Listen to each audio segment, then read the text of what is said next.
Good morning, everyone. I'm Mark Welp. And I'm Alyssa Paldo. Welcome to WMBD This Morning. We have some breaking news this morning. Police are investigating an overnight stabbing on the 3200 block of North Dries Lane.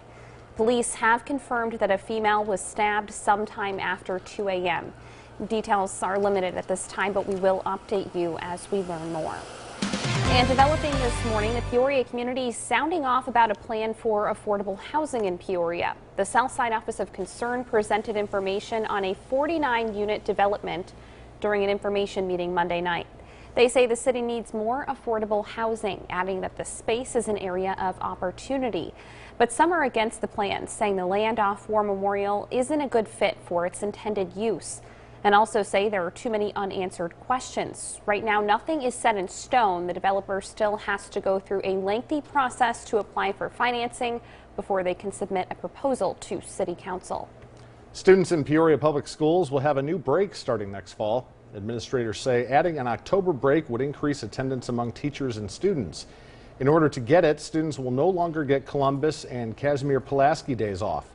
Instead, the district is moving those 2 days off to the week of parent-teacher conferences in October, giving students an entire week off in the fall.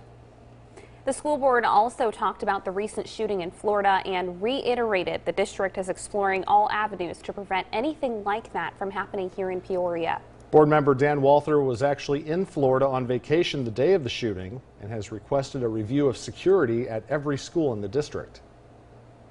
I don't want to be that board member that has to look that parent in the eye and say, I'm sorry I didn't do everything I could, and your 14-year-old daughter got shot 5 times in the back because we didn't do what we could do. That's not going to happen. 14th, students across the country plan to march out of class standing against gun violence in schools. A district official says Peoria Public Schools stance has not changed, and students who walk out of class still risk discipline, citing a safety and security issue. The district says it is working with student leaders on a way for the young people's voices to be heard. Meanwhile, church leaders in Central Illinois are learning how to handle shootings in their place of worship. Sunnyland Christian Church and the Washington Police Department will host an armed intrusion seminar this Saturday. All Washington area church leaders are invited to the seminar, which begins at 10 a.m. New this morning, the White House says the president will hold a bipartisan meeting on gun legislation tomorrow. The president met with the governors of 39 states yesterday to discuss various topics, including gun control and school safety. Bump stocks, we're writing that out. I'm writing that out myself. I don't care if Congress does it or not. I'm writing it out myself. During the meeting, the president made no mention Monday of raising the age limit for gun purchases, but the White House insists he still supports the idea. Hope Hicks is expected to appear before the House Intelligence Committee today as part of its Russia probe.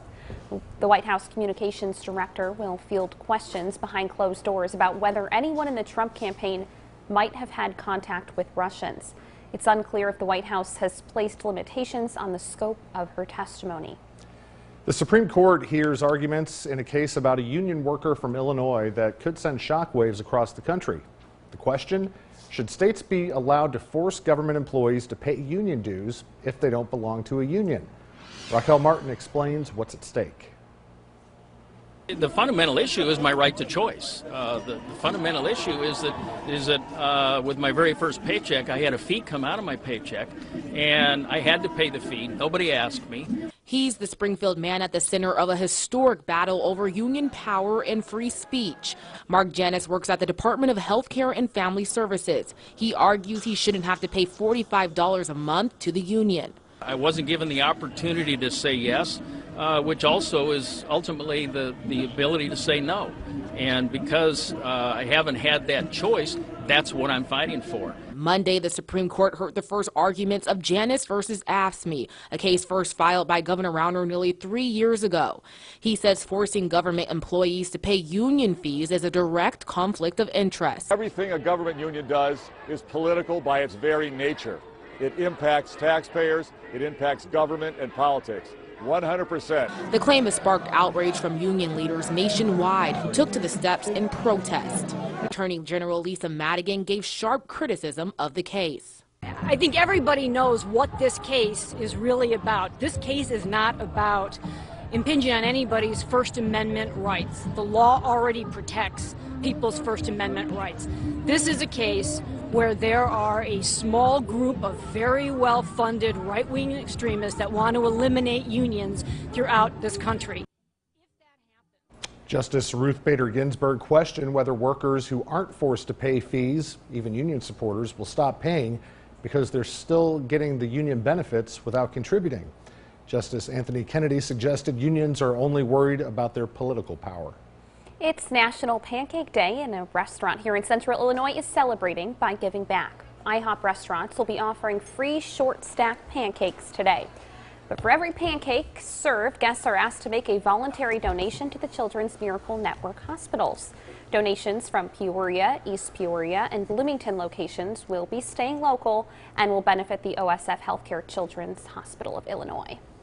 The big question is, do they deliver? Right? Please. We could use some, hey, what's up with you two? I know.